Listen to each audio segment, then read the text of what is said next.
В Берлине хорошо.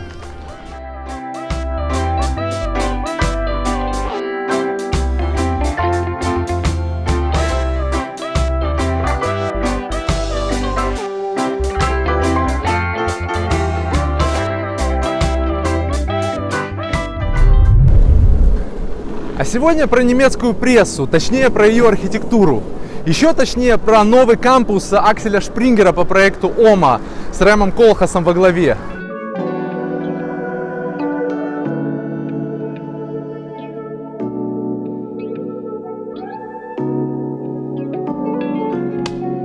Аксель Шпрингер — это одно из главных европейских издательств, хотя 43% компании принадлежит американской инвестиционной фирме KKR. Оно выпускает Rolling Stones, Die Welt, Bild, Insider. Раньше оно выпускало российский Forbes, Gala и ОК. Компанию создал журналист Аксель Шпрингер со своим отцом в Гамбурге сразу по окончанию Второй мировой войны. На них часто нападали и нападают, в основном леворадикалы, а сейчас еще и мусульмане, за то, что они поддерживают Израиль в арабо-израильском конфликте. В 70-х годах немецкая террористическая группировка РАФ, расшифровывается как фракция Красной Армии, закладывала бомбы в офисе издательства 6 раз, 3 из них взорвались. Еще одна забавная деталь.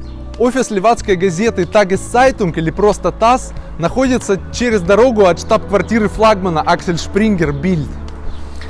Это здание многие берлинцы и туристы знают по цветному рельефу мужика с пенисом в несколько этажей и со змеей на конце. По идее, это главред Бильда Кай Дикман. Так художник Петер Ленг при поддержке ТАССа хотел сатирически проиллюстрировать спор ТАССа и Бильда, показать, что Дикман хочет мериться членами. Но в итоге в медиапространстве этот прикол обернулся против них же. На фасаде их собственного издания главред их соперника. Но прикольно, что его не убирают, и сейчас это легенда района. Под ним здесь сделали сейчас даже такое кафе открытое. Архитектура штаб-квартиры Акселя Шпрингера в Берлине и его офиса в Гамбурге была довольно унылой до прошлого года, когда Рэм Колхас сделал для них новый кампус.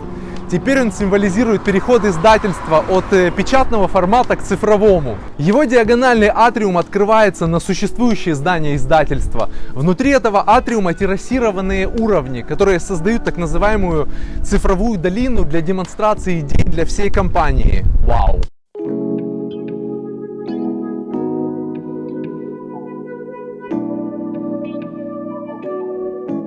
Проблема организации процесса работы современного офисного сотрудника в том, что когда он работает за компьютером, он изолируется от окружающего мира в своего рода пузырь. Для некоторых отраслей жизненно важна химия процесса, когда все идеи озвучиваются, дополняются, изменяются, отменяются, потом снова восстанавливаются и реализуются.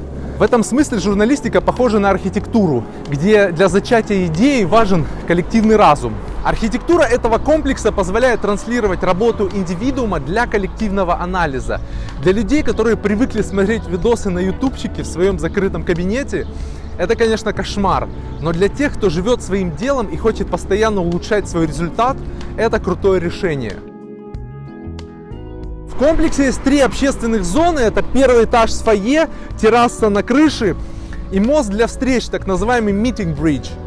Помимо террасированных уровней в комплексе есть разные типы пространств, в том числе и закрытые кабинеты и конференц-комнаты. Архитектура получилась очень немецкая, очень образная. Вот здесь видны эти террасы, а внутренний атриум снаружи выглядит как такая мягкая субстанция, напоминающая мозг, которая обрамлена вот таким черным объемом. Фасад сделан слоем таких стеклянных тонированных панелей, прозрачных внутри. Боковой фасад сделан более скромно, из вертикальных элементов золотого цвета.